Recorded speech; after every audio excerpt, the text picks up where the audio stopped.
Ah, on n'est pas bien là? Carrément. Hein? Mm. Moi, je trouve que c'est bien. Il y a un bel éclairage, une bonne acoustique. Ça résonne pas mal. On est bien posé. C'est tranquille. Et le comptoir, Ouais, il est ouf. il est magnifique. Un petit peu de travail, il y a des trucs à reprendre dessus, mais Ouais, ça se mais fera ça dans va. le temps. Mais tu vois qu'il a vécu. Il y a eu beaucoup d'histoires. Une belle patine, comme on dit. Il y a eu beaucoup Et pas d'histoires autour de ce Palpatine. comptoir.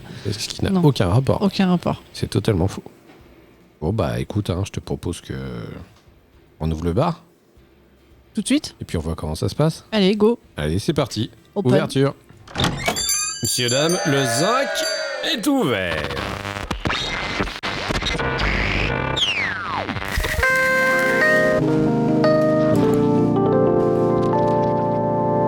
Alors, qu'est-ce que je vous sers?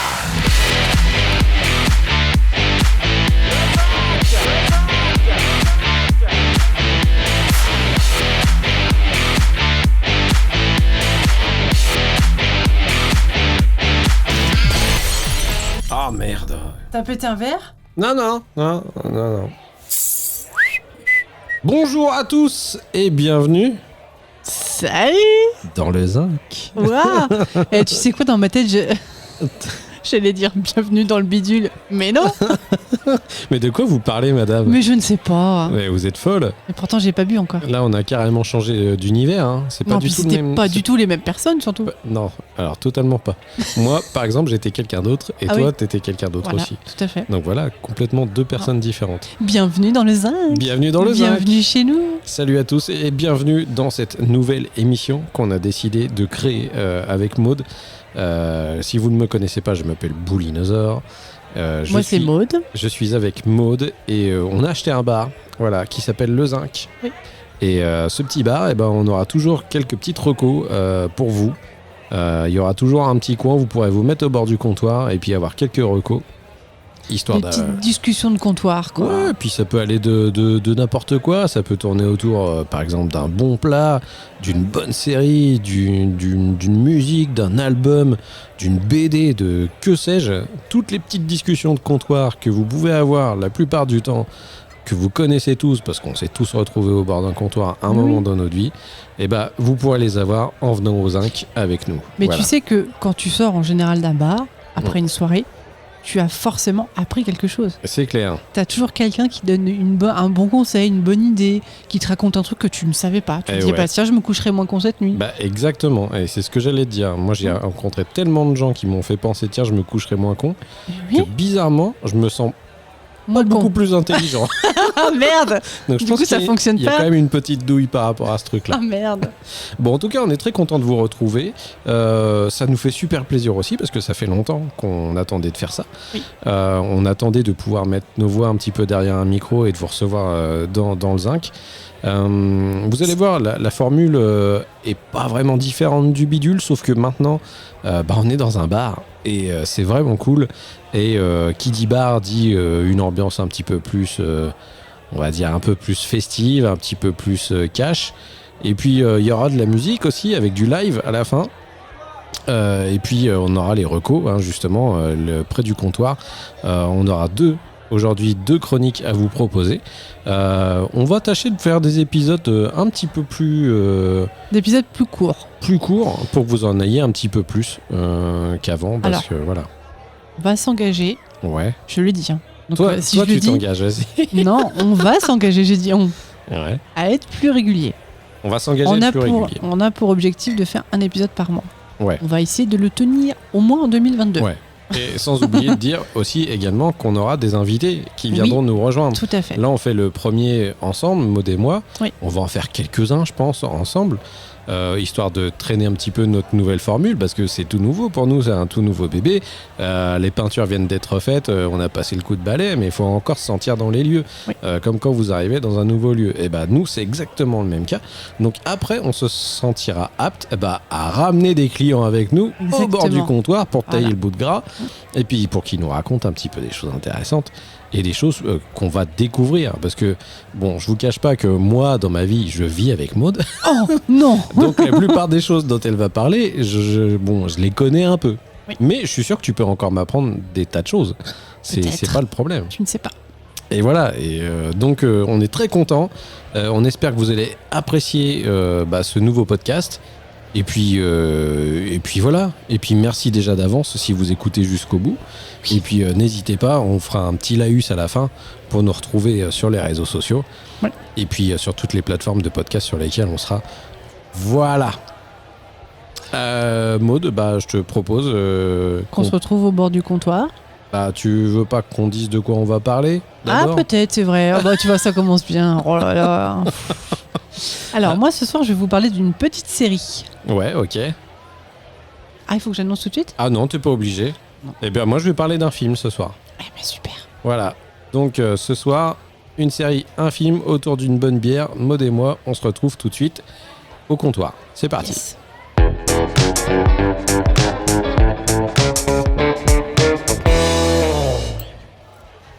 Et voilà, on est de retour. On est bien assis. Oh là là, mais ils sont confortables, ces tabourets. Ils sont ces tabourets. Ouais, j'aime bien. C'est bien rembourré, hein. Ouais. Ah tiens, par contre, non, c'est bizarre. Quoi, c'est un chewing-gum? Chewing-gum. Oh putain, on a du ménage à faire. En tout cas, j'espère. C'était pas un chewing-gum.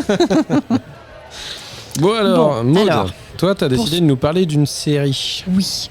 Une petite série qui est sortie il n'y a pas très longtemps, qui est sortie en novembre 2021 sur Apple TV+. Ok. Qui s'appelle The Shrink Next Door. Alors, Apple TV+, qui est le service de streaming d'Apple. Oui, c'est ça. Pour les non-sachants. Oui, c'est vrai. Ouais. Tu as raison. Exact. Ça me paraît logique, mais c'est bien de le préciser. The Shrink Next Door. Donc c'est une mini-série de 8 épisodes de 45 minutes avec plusieurs super acteurs. Super acteurs, c'est-à-dire des acteurs avec des super pouvoirs ou... Avec des capes. Alors... non, dis pas ça parce que les gens vont croire que c'est... Non, c'est faux. Oh là là. Donc il y a Will Ferrell, Paul Rudd et Catherine Hahn. Ok. Notamment. Pour des gens plutôt connus, quoi. Catherine Hahn est un petit peu moins connue peut-être, mais... un petit peu quand même. Mais un peu moins que, un petit peu connue quand même. Oui. Genre, elle a joué dans Vendavision aussi également, Catherine Hahn. Mais Will Ferrell et Paul Rudd, nous deux, on aime beaucoup. Je pense que, puis les gens connaissent aussi un petit peu, quoi. C'est ça.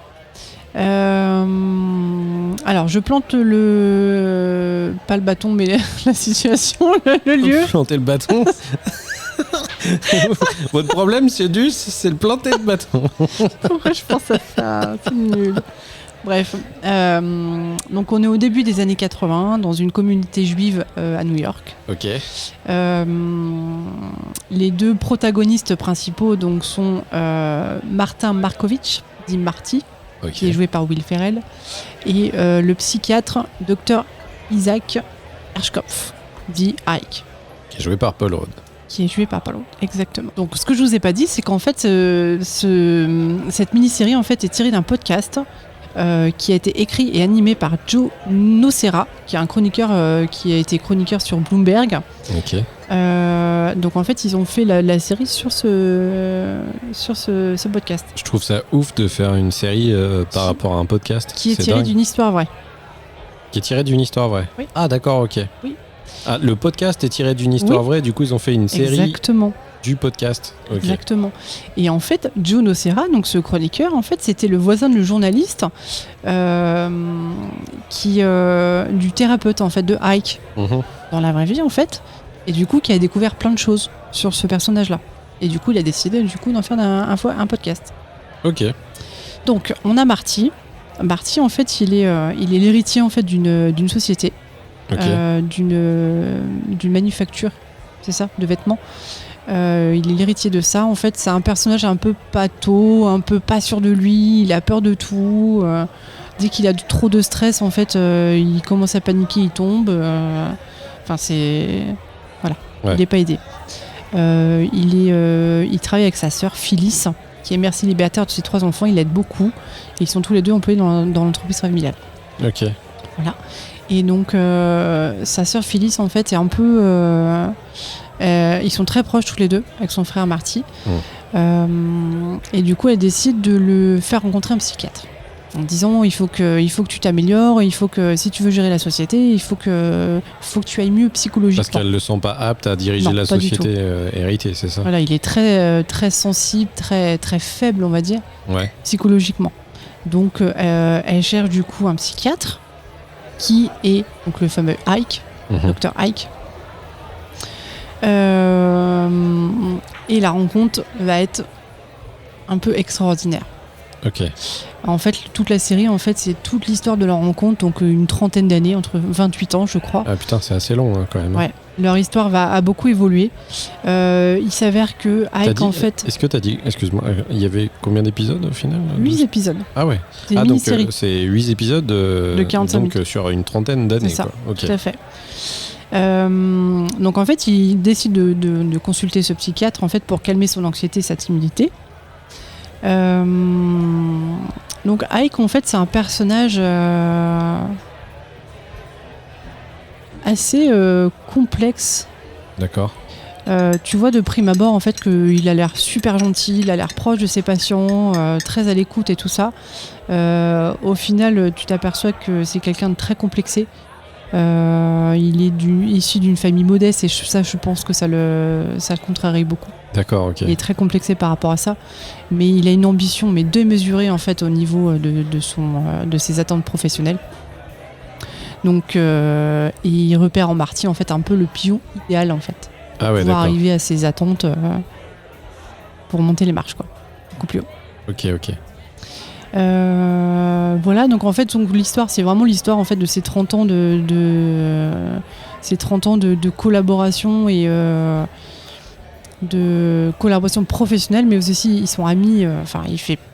Le docteur prétend qu'il est ami avec Marty, alors que pas du tout en fait. Il est juste là pour voilà. Du coup, en disant ça, j'en dis pas plus, mais l'histoire c'est ça en fait. Le problème c'est que le docteur Ike, tu peux un peu le considérer comme un gourou en fait, parce que il essaye vraiment de l'isoler de sa famille, de sa sœur, de tout le monde en fait, pour l'avoir que pour lui et pouvoir un petit peu faire ce qu'il veut de lui. Pouvoir le manipuler. Ce qu'il faut dire, c'est que Marty a beaucoup d'argent, il a hérité de ses parents, donc il a beaucoup d'argent, il a une grosse maison dans les Hamptons.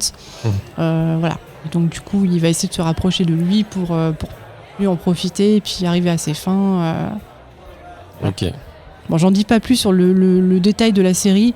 Moi, ce que j'en ressors, c'est que c'est vraiment une comédie noire.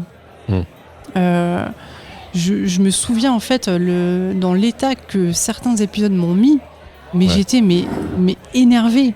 Ouais. Parce qu'on peut le dire, le gros de cette série, c'est vraiment la frustration de la manipulation qu'on voit à l'image. Exactement. Et de se dire que le mec qui est trop gentil, qui se laisse avoir, ne réagit à aucun moment et se fait plumer de A jusqu'à Z. Tu vois qu'il se fait avoir, en fait, tu vois qu'il se fait manipuler, le pauvre. Il a tellement le cœur sur la main, il est gentil, il lui donne de l'argent, il fait tout ce qu'il veut. Mais il se fait avoir de A à Z. D'ailleurs, je crois que la bande-annonce qui était passée au début pour cette série, c'était vachement tourné autour de ça. Sur le clash qu'il y a à un moment donné entre eux, où ils commencent à s'engueuler, où il commence à y avoir des trucs un peu chelous. Genre au début, tout est rose et d'un seul coup, ça part en live. Et je crois que la bande-annonce, c'était surtout ça. C'est ça. Mais du coup, c'est vraiment... ça fait partie de ces séries, en fait, qui te mettent dans un état... pas second, mais moi ça me bouffait quoi, vraiment. Ouais. Parce que t'avais beaucoup d'empathie pour le mais personnage. Mais de là à que ce soit dur à regarder pour moi. Ouais. En disant mais putain, mais réveille-toi mec. Mais non, mais ça fait trop de peine en fait de voir ce genre de personnes vraiment tellement gentilles, tellement. Du coup, t'avais ce truc de toujours vouloir regarder plus d'épisodes. Bah oui. Rapidement pour te dire qu'au bout d'un moment t'allais arriver à l'aider quelque part ou pas l'aider mais en disant mais est-ce que mon pauvre garçon tu vas te réveiller quoi. Mon pauvre garçon, tu te fais plumer, tu vois plus ta famille, t'es isolé, t'as plus rien, non quoi. Réveille-toi mec. Bon, puis toi du coup qu'est-ce que t'as pensé un peu des acteurs et justement de la mise en scène, ce genre de choses? Faut dire déjà ça se passe il y a un petit moment, c'est les années 70, années 80. Années 80. Ouais. Donc la mise en scène, tout ce qui est photographie, la photographie est magnifique. Ouais, c'est vraiment belle. Bien foutu.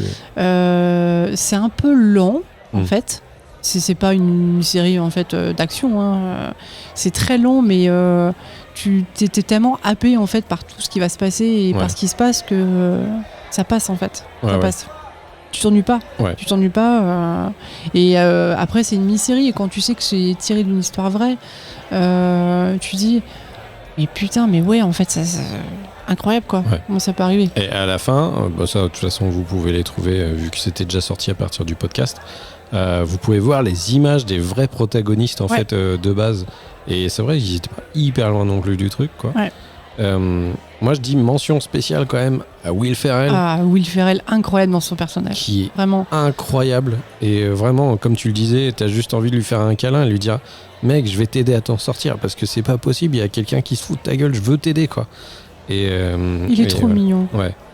Et Paul Rudd a un pauvre style là-dedans dans cette série. C'est vraiment style des années 80 avec le costume vraiment trop grand, avec les épaulettes. Avec la beubare à la Robert Rue, un peu taillée.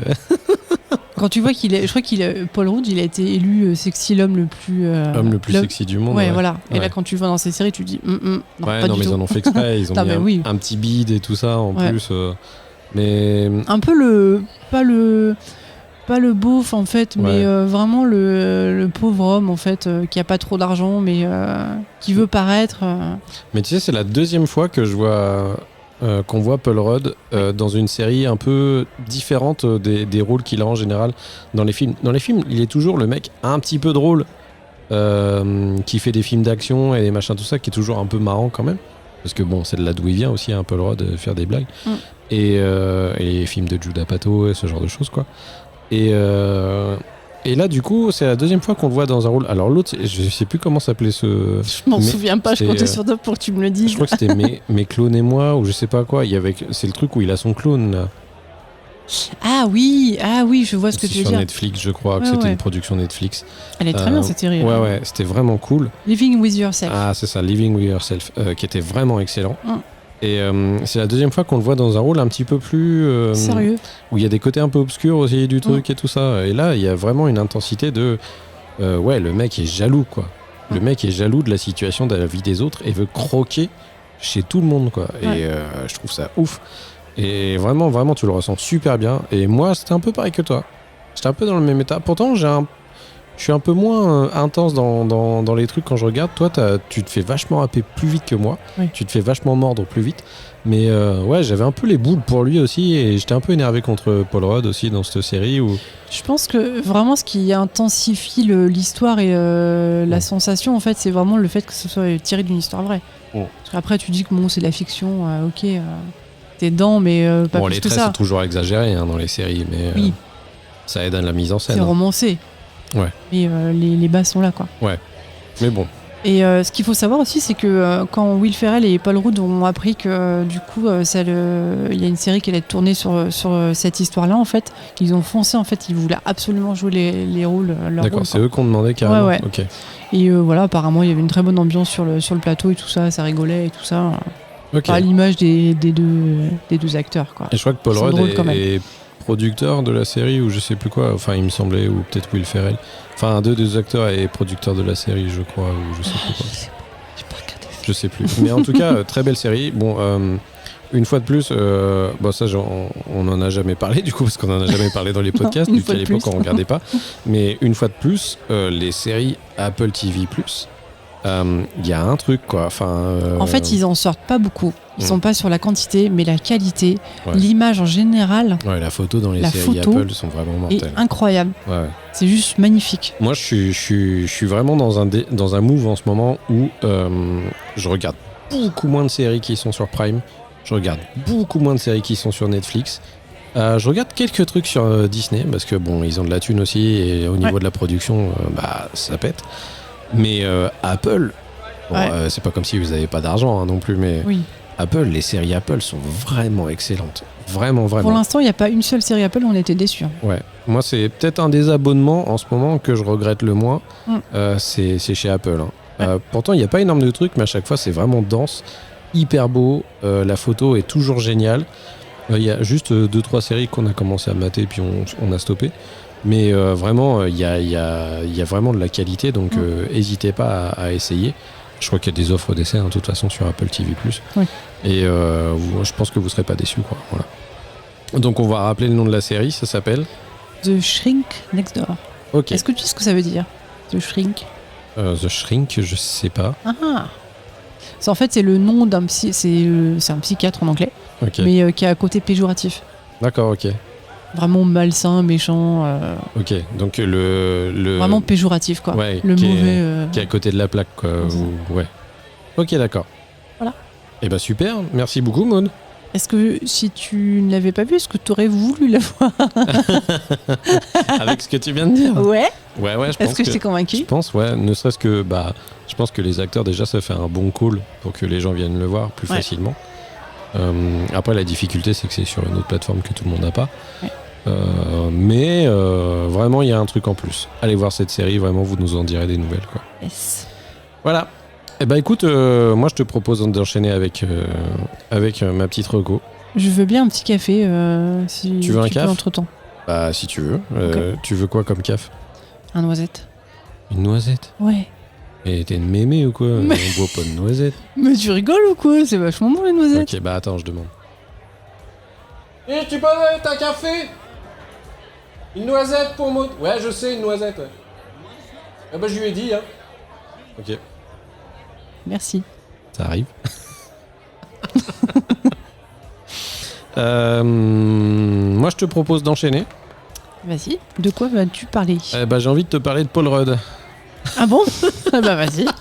Sa vie, son œuvre. Je t'écoute. Déjà, pas mal de gens en ont parlé récemment, mais on l'a vu récemment, donc voilà, je voulais vous en parler parce que moi, c'est un petit kink, c'est un petit truc qui me suit depuis mon enfance. On a regardé Ghostbusters Afterlife, ou plutôt SOS Fantôme, l'héritage, en bon français. Voilà, c'est un film qui est sorti en 2021, qui est sorti dans des conditions qui étaient un petit peu reloues parce que c'était plein Covid et ce genre de choses, donc pour faire des places en salle, c'était un peu chiant, sauf qu'ils ont réussi un petit peu à étaler. Et ils sont restés un petit peu plus longtemps à l'affiche pour pouvoir faire des entrées quand même. C'est un film qui a fait quand même plus de 197 millions d'entrées. Hein. Donc au final, c'est une licence qui marche toujours, Ghostbusters. Ce film-là a été réalisé par Jason Reitman, qui est le fils de Ivan Reitman, qui avait réalisé les 2 premiers Ghostbusters. Ça, c'est beau, ça. Voilà. Et il y a eu un 3e Ghostbusters qui est sorti entre-temps. Sauf que c'était celui avec les nanas, tu sais. C'était que des gonzesses qui reprenaient. Et en fait c'était un reboot en fait, c'était pas une suite de Ghostbusters. Donc il était très bien soi-disant en passant, hein. J'avais un petit peu peur en fait. C'était un peu... Non, il était bien, j'ai bien aimé. C'était pas mon préféré. C'était moins pire. Voilà. Donc voilà, le 3e était un petit peu en dehors de la temporalité Ghostbusters, et celui qui est sorti là, Afterlife, est vraiment le vrai 3e Ghostbusters, on va dire. Vraiment la suite. Voilà. Dans les acteurs, on peut retrouver McKenna Grace qui fait la petite fille, la principale actrice protagoniste du film. Voilà. Il y a Finn Wolfhard qui est dans Stranger Things, qui est un des personnages de Stranger Things. Qui a beaucoup grandi. Hein. Ouais. Il y a Carrie Coon qui joue la maman et il y a Paul Rudd qui joue un professeur de... Qui est celui-là? Qui joue un professeur de sciences de l'école où sont les gosses. Voilà. Alors, tu veux que je te fasse un petit pitch? Vas-y. De quoi ça va parler? Alors, je te le fais à la pitch à la Wikipédia, attention. Oula. En détail. Pourquoi cet accent? Callie est expulsée de son logement et se retrouve obligée de s'installer dans la vieille maison de son père dans la petite ville de Somerville, avec ses enfants Phoebe et Trevor. En fouillant dans la vieille bâtisse, les enfants découvrent du matériel de chasseurs de fantômes appartenant à leur défunt grand-père, Egon Spengler. Voilà. Donc c'est le pitch tout connement du film. Alors c'est un pitch qui est vraiment assez feignant, je trouve, à la base. Et du coup, ça amène toutes les histoires qu'il y a derrière. Bon, on va pas se mentir, ce film, il joue vachement des facilités. Il joue énormément des facilités de l'histoire des Ghostbusters. En gros, tout va tourner autour de la nostalgie et l'absence du père, quasiment sur tout le film. La petite arrive dans la maison, une maison mais délabrée, au secours, hein, même Extreme Makeover voudrait pas la récupérer. C'est clair. C'est un truc de ouf. Et du coup, la mère a jamais été en très très bon contact avec le grand-père, avec Egon, qui était un des membres de Ghostbusters. Et les petits-enfants, du coup, sont bien obligés de rester là parce que la mère n'a pas les moyens de garder de toute façon un appartement dans une grande ville. Donc ils sont là, ils sont obligés de refaire un petit peu leur vie. Donc ils se font des potes à l'école et des potes au travail parce que le plus grand va trouver un job dans un truc de burger et la petite trouve un pote qui est trop cool, qui s'appelle Podcast. Il est trop mignon. Il est excellent. C'est un petit mec qui déboule partout avec son petit micro, il fait des podcasts tout le temps sur la vie de tout le monde. Et lui, ce qui l'intéresse vachement, c'est les trucs paranormaux, quoi. C'est le grand JD, mais en petit, et qui s'appelle Podcast, quoi. C'est ça. Donc voilà. Donc il commence à avoir des trucs un petit peu chelous apparaître dans la maison au fur et à mesure et avoir des indices sur des choses qui pourraient un petit peu éveiller des soupçons quant au fait qu'il y aurait peut-être quelques trucs bizarres qui se passent au fin fond de la ville, pas loin de la grande carrière. Assez chelou. Et voilà, il y a des trucs qui commencent à se passer. On voit 2-3 fantômes apparaître. Je vais pas tout vous raconter parce que voilà, faut aussi que vous découvriez, mais sachez qu'en tout cas dans l'histoire il y a des choses que vous connaissez déjà très bien des premiers Ghostbusters qui vont refaire leur apparition. Alors ça c'est bien, mais ça peut être aussi un mal, et des fois moi je l'ai un petit peu mal vécu, notamment un truc qu'on voit directement dans la bande-annonce qui sont les Bibendum Chamallow. Je trouve que c'était une très mauvaise idée de les remettre dans le film. Parce que la CGI fait que ça te sort complètement du truc. Encore les fantômes ça passe, mais ce truc du petit chamallow qui est en train de jouer dans son coin du supermarché, en fait, j'ai trouvé ça trop débile en fait. Je pense que ça en fait ça ne rajoute rien en fait à l'histoire. Tu dis bon, ils ont voulu le mettre là en fait pour faire résonance en fait avec les autres épisodes, mais je trouve ça dommage. Alors par contre moi je les ai trouvés très mignons, hein. Ça m'a fait beaucoup rire, hein. Je trouve qu'ils servent trop la soupe avec ce genre de truc, et c'est comme dommage. Tu dis en fait c'est un peu tu as l'impression que la scène en fait les scènes où ils apparaissent en fait c'est vraiment à part en fait, c'est trop ça n'a trop rien à voir avec l'histoire, quoi. C'est trop facile de jouer sur la nostalgie, des gens qui disent ouais, Bibendum Chamallow c'était mon personnage préféré dans le premier film. Oui, mais ça fonctionne certainement. Ouais.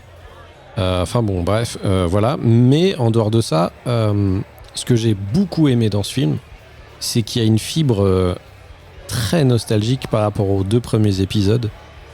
T'as même des retrouvailles avec certains personnages assez iconiques qui font, moi, carrément des frissons. Parce que vous savez peut-être pas, vous vous rendez pas compte, mais Ghostbusters, pour moi, quand j'étais gamin, c'était une religion. C'était incroyable. J'avais les jouets. Je voulais être chasseur de fantômes. Ouais, vraiment. Je regardais le dessin animé aussi, qui était pas si ouf que ça, mais franchement, pour moi, c'était ma religion, ce dessin animé. Et les films, pour moi, c'était ouf, quoi. Enfin, j'ai usé les VHS jusqu'à n'en plus finir, quoi. Moi, quand j'étais gamin, j'aimais pas tous les trucs d'enfants en général. Moi, j'aimais les monstres et j'aimais les fantômes. J'aimais quand il y a des gamins qui achetaient Picsou Magazine ou Mickey Parade ou je sais pas, des Où est Charlie.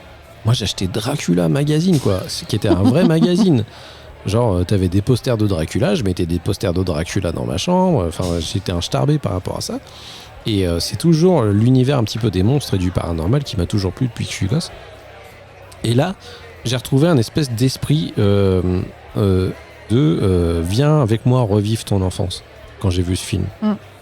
Ok, il y a quelques trucs qui sont pas habiles. Ok, il y a quelques soucis dans le fait de... c'est Ghostbusters, mais je trouve qu'il y a quasiment pas de fantômes, quoi. Il n'y en a pas beaucoup. Hein. Ouais, ça j'étais un petit peu déçu. Ouais. Mais je trouve ça vraiment trop cool la façon dont ils l'ont fait, les hommages qu'ils arrivent à rendre. Il y a plus ce côté Madeleine de Proust en fait. Ouais, c'est ça. Alors peut-être que du coup la nouvelle génération qui n'a pas forcément vécu avec les anciens Ghostbusters seront peut-être un peu moins touchés par le film et passeront peut-être à côté d'autres choses en fait, je pense. Mais les vieux cons qui ont un peu la ref sur pas mal de trucs, la première fois que tu vois Ecto 1, tu vois la bagnole, moi j'ai failli chialer, quoi. Je confirme. Ou que j'ai entendu quand ça fait j'ai entendu sa sirène, moi ça m'a rendu ouf, quoi. Enfin, ce genre de choses. Après, tu vois que dans le film, de toute façon, ils s'en foutent parce que les gamins ont une facilité à comprendre ce qui se passe et à se battre contre les fantômes trop rapidement. Mais ça, une fois de plus, en fait, c'est des gamins d'une dizaine d'années en fait qui font le dawa en fait dans la ville, n'importe quoi. Mais malgré ça, j'ai beaucoup de tendresse pour ce film parce que je l'ai trouvé beau quand même. J'ai pas attendu qu'il soit disponible ou que ce soit machin. J'ai voulu le choper en VOD directement. Ce que je vous conseille de faire d'ailleurs parce que nous on s'emmerde plus. Et franchement, je ne veux plus télécharger quoi que ce soit. Je passe que par de la VOD. Franchement, c'est à n'importe quel moment t'as envie de regarder un truc, tu l'as en meilleure qualité, tu l'as dans toutes les langues et t'as même des bonus. Tu payes mais c'est confortable. Ouais, honnêtement. Donc il y a vraiment que des bonus à faire ça. Surtout les bonus, c'est hyper intéressant en fait. Vous pouvez en profiter pour mater les bonus, c'est trop cool quoi. Vous apprenez plein de choses sur le film. C'est un truc qu'on faisait vachement avant tous avec les DVD. C'est vrai. Quand il y avait les bonus DVD, on matait les bonus DVD pendant des heures après. Et maintenant, on le fait plus du tout depuis qu'il y a tous les trucs Netflix et tout ça. Et je trouve ça dommage en fait. Et ils devraient faire des trucs où ils mettent des bonus plus souvent. Ce serait vraiment charmé quoi. Et puis voilà. Donc moi, je sais pas toi tout ce que t'en as pensé parce que tu l'as vu en même temps que moi. Moi, j'ai beaucoup aimé aussi. Effectivement. Comme tu as dit avant, en fait, il y a certains trucs où tu dis mais non, en fait, dans la vraie vie, ça fonctionne pas comme ça. Mais tu te laisses happer par la nostalgie et voilà, tu te laisses aller. J'ai trouvé que la petite fille dans le film, physiquement, en fait, ressemblait énormément au grand-père. Au personnage d'Egon. Mais incroyable, quoi. Harold Ramis, du coup, si vous ne le savez pas, Harold Ramis, qui était Egon, est décédé en 2014, l'acteur. Donc, pour pouvoir le remettre un petit peu en scène, bon, je veux pas trop non plus vous spoil, mais ils ont été obligés de faire appel à certains effets spéciaux qu'ils avaient déjà utilisés, notamment dans Star Wars, je crois qu'ils avaient utilisé ce genre de truc et tout ça. Et c'est assez bluffant, hein, putain, c'est assez incroyable. Hein, donc, voilà. Donc, c'est un film qui est plein de nostalgie. Les effets spéciaux sont vraiment bien branlés quand même. Hein, c'est super bien foutu. J'ai bien aimé. Mais je suis pas sûr que tout le monde arrive à avoir la tendresse que nous on y a retrouvé. Si t'as pas porté d'importance aux premiers épisodes de Ghostbusters, je suis pas sûr que tu puisses vraiment. Après, en fait, tu peux très bien avoir vu les premiers épisodes, mais si tu les as vus sur le tard, en fait, tu n'as pas, en fait, comme tu disais, en fait, tu n'as pas vécu ton enfance avec. Ouais, c'est ça. Tu n'as pas grandi avec, donc c'est différent. T'as un affect qui est différent, qui est autre. Après, nous, on arrive à des âges, je veux dire dans la quarantaine, où si t'as pas vu. Non, mais toi, la vingtaine. Oui, moi, merci. Moi, quarantaine. Ou si t'as pas vu Ghostbusters de ta vie, ce qui paraîtrait vraiment étrange. Mais je pense que ça existe encore. Hein. Ouais, mais ils sont passés genre 1 milliard de fois à la télé, tu vois, avant qu'il y ait les services tout le monde n'est pas forcément hypé par ce genre de film. Bien sûr. Donc voilà. Bon film. Ouais. Donc c'était un bon film quand même. Moi, j'étais assez content de l'avoir vu.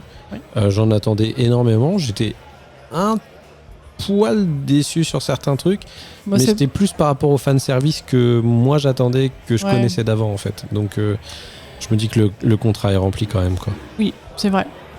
Après, je pense que c'est pas ton préféré. Non, c'est pas mon préféré. Bah, moi, c'est clairement le premier. Oui, voilà. J'adorais le 2 aussi, avec Viggo, et puis la Statue de la Liberté qui marche dans les rues de Manhattan. C'était complètement ouf, quoi. Avec l'espèce de chewing-gum dégueulasse qui réagit au slime. C'était super. Et puis, il y avait plein de fantômes à l'époque. C'était ouf. Puis, le jeu d'acteur était vraiment trop cool. Donc, voilà. Faut savoir que c'est un film qui a subi quand même quelques galères à travers le temps. Parce que c'est un film que Dan Aykroyd souhaite, un des personnages, un des acteurs du film, qui a été le premier à coécrire le film à la base, les premiers films, a vraiment galéré pour pouvoir en arriver à avoir un 3e épisode de Ghostbusters. Il avait déjà l'idée en 1990 de faire une suite à Ghostbusters. Personne dans les acteurs était intéressé pour faire une suite. En 2004, Bill Murray, ils ont remis le couvert, sauf que Bill Murray n'était pas du tout chaud. Bill. Ouais, mais Bill Murray disait que lui, les films à suite, c'était pas son délire, quoi. C'est plus un mec du one shot et puis je fais des trucs marrants, voilà. Bon, il avait déjà fait le 2, hein, donc c'était un peu idiot de dire ça, mais voilà. En 2004, je l'ai dit, Bill Murray était pas chaud pour le faire. En 2010, il y avait des discussions avec Bill Murray, encore une fois, pour reprendre son rôle. Mais au final, oui, mais au final, non. Donc ils ont encore laissé tomber le truc. Ils n'ont pas lâché l'affaire. Hein. Ouais, mais à chaque fois, ils faisaient des réécritures de tout le scénario en fait entre deux, quoi. Voilà. Okay. En 2013, du coup, il y a le reboot qui est sorti avec les nanas. Du coup, ils se sont retranchés sur autre chose en disant il veut pas, tant pis, on va faire autre chose, quoi. Mais je pense que ça a aidé parce qu'ils ont vu quand même qu'il y avait une espèce de hype dans le fait d'avoir quand même le logo Ghostbusters apparaître quelque part, et de se dire que ça intéressait encore des gens en fait cette licence. Oui, mais même tu vois les enfants de la nouvelle génération, ils sont fans de Ghostbusters, quoi. Donc Dan Aykroyd a dit ok, mais j'ai encore dans mes cartons un scénar qu'on avait préparé au cas où vous voulez, quoi. Sauf que en 2014, l'année d'après, décès de Harold Ramis, qui était un des personnages principaux du film. Donc ça change pas mal de perspectives, et obligé de faire une réécriture complète des scénarios. Puis au début, ils n'avaient pas forcément envie de refaire non plus quoi que ce soit, quoi, quand ils ont appris sa mort. Et le vrai travail a recommencé en 2019. Donc voilà. Il a été annoncé à ce moment-là, donc je me rappellerai toujours de ce truc-là, où ils avaient fait juste une cover, un poster, où tu avais juste la Ecto 1 qui était en train de déraper dans le blé, avec un espèce de photo color qui va du vert jusqu'au jaune des blés en bas et tout ça. Et ça m'avait hypé de ouf, je me dit wow, trop bien. Et puis du coup, le film est sorti en 2021 parce qu'entre deux, il y a eu le Covid. Donc en fait, tout a été bloqué. Et puis eux, ça va leur laisser un petit peu le temps d'avoir fait toute la post-prod sur le film. Donc voilà, c'est un film qui est dans les cartons quand même depuis super longtemps. C'est clair. Mais je trouve qu'au final, ils s'en sont bien sortis. C'est un bon film familial. Parce que du coup, au final, vu qu'il n'y a pas non plus masse de fantômes qui sont trop dégueulasses, ça fait pas peur. Hein. Ça fait pas hyper peur. Bon, faites gaffe quand même avec les plus petits. Mais franchement, pour les ados qui sont déjà devant du Stranger Things et ce genre de choses, ça leur fera pas peur du tout, quoi. Non, c'est clair. Voilà, c'est à peu près tout pour moi. Si je pouvais lui mettre un nombre de bières, je lui mets, allez, on va dire 3 bières et demie sur 5. Ok, ce qui est une bonne note quand même. Ouais, ça va. 3 bières et demie sur 5, c'est cool, quoi. C'est bien. Voilà. Plutôt de la blonde ou de la brune ? De la pression de base, hein, donc voilà. Ouais, ok. C'est pas pareil. C'est pas le même niveau de qualité. Oui, non, mais je suis d'accord avec toi. Mais sinon, j'aurais dit 3 verres à whisky, des machins, tu vois. Je te dis, c'est mon barème. À chaque fois, je ferai un barème différent sur tous mes trucs. Et le plus haut, c'est quoi ? C'est le champagne Que des objets de bar. D'accord. Je sais pas. Je verrai ça sur le moment quand je serai inspiré. D'accord. 3 mojitos sur 5.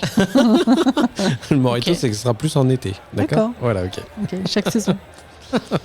Et je me disais, au niveau de Ghostbusters, en fait, ils n'ont jamais voulu faire de série de réadaptation. Il y a eu du jeu vidéo. Il y a eu des jeux vidéo qui ont été faits pas mal. Il y en a un qui était sorti, je crois qu'il avait été scénarisé par Telltale, qui était sorti d'ailleurs sur iPad aussi et tout ça, qui était plutôt bien foutu.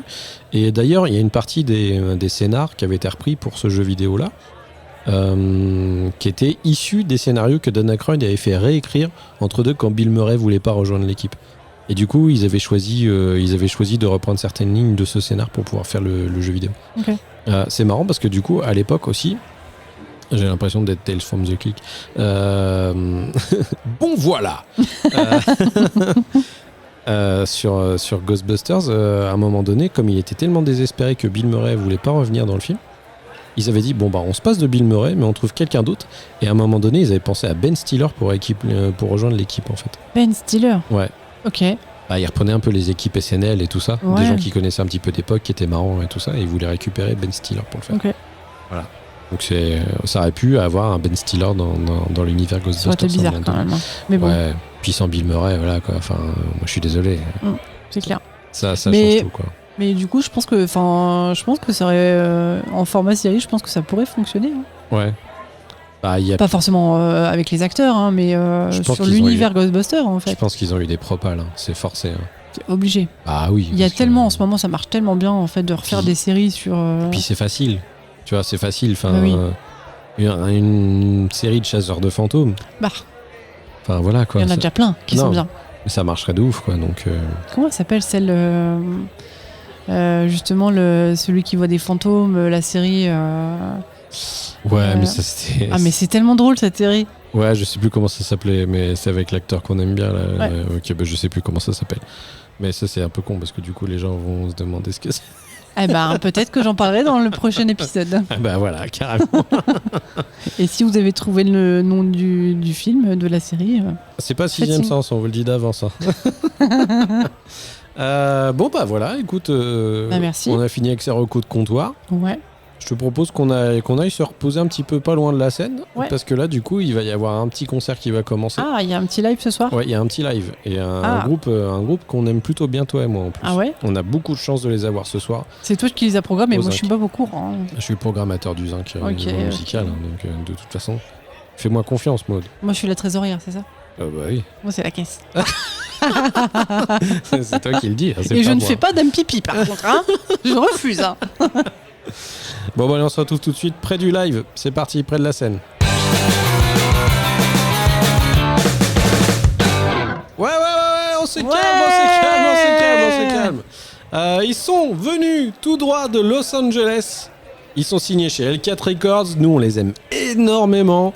Avec Maud, on les a vus, c'est nos potes. Ils viennent manger du couscous. Du couscous à la maison. C'est pas vrai. Tout de suite, on vous laisse avec The Interrupters qui vont vous jouer Take Back the Power. C'est parti. Ouais. The Interrupters. We're from Los Angeles, California. Now this first song is a protest song, but it's also a unity song. Because there's no room for any racism, there's no room for any sexism, there's no room for any homophobia, there's no room for any bigotry, period. So let's start tonight off with a moment of unity. Everybody, put your hands in the air. We're gonna clap together. Ready?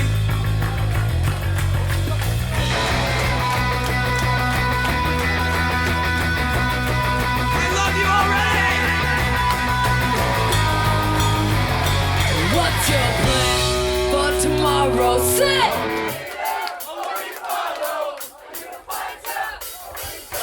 It's our time to take back the power. What's your plan for tomorrow? You a leader, or will you follow? Are you a fighter, or will you cower? It's our time to take back the power. What you gonna do when they show up in black suits, under straight dynamic boots, and they're there to silence you? What you gonna say when they strip your rights away? Just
Merci. Ah là là, mais ils sont formidables. Merci à eux. Plus je les écoute, plus je les aime.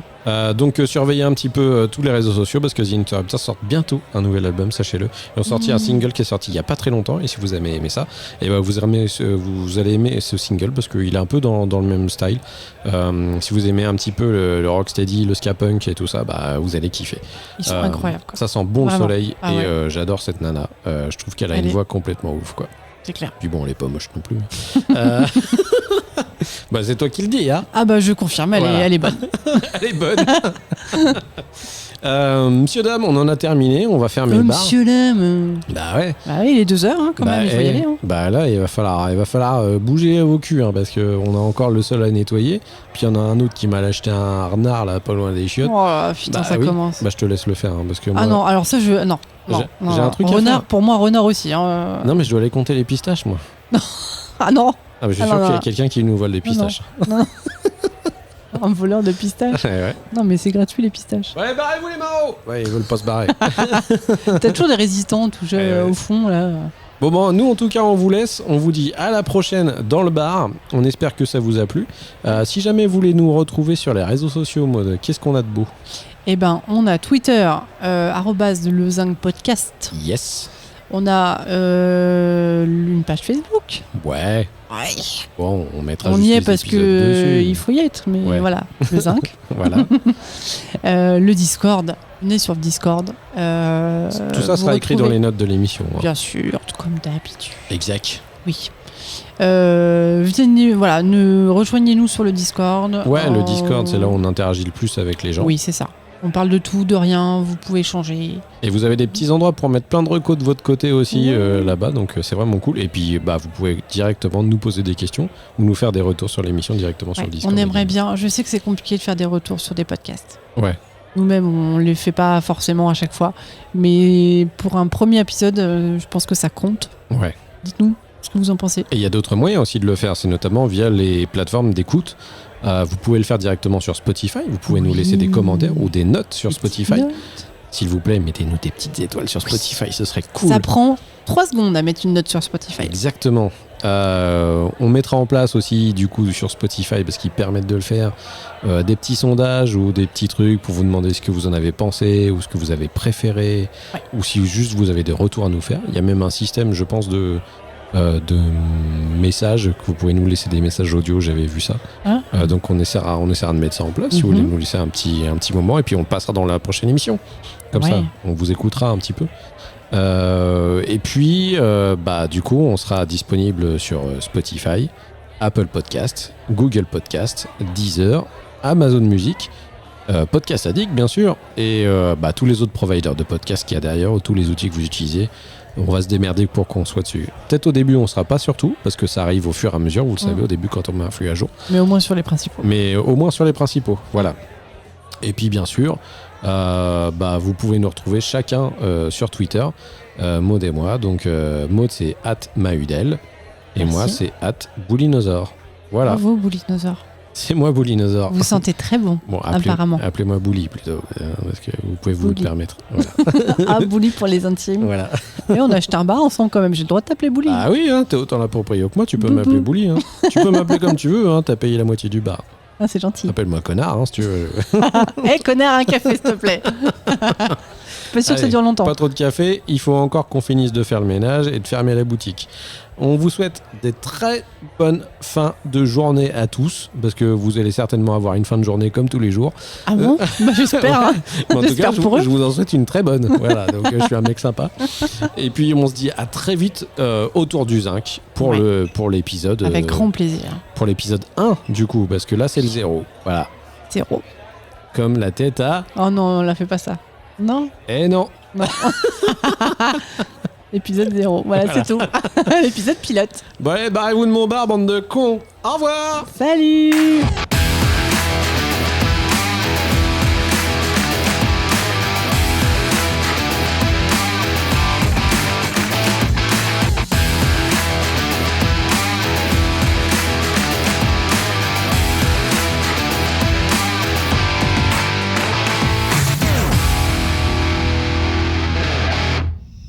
Allez hop, on ferme. Faut pas rester là.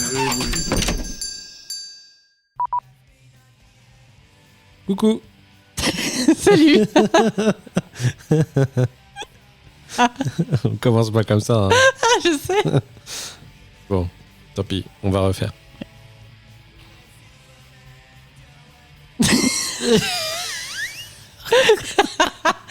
Tu m'as dit je te suis, hein. Mais oui, mais c'est toi aussi. Tu me regardes trop dans les yeux. Ah, mais je te regarde pas. Allez, vas-y. Ah non, mais pourquoi je rigole? Allez.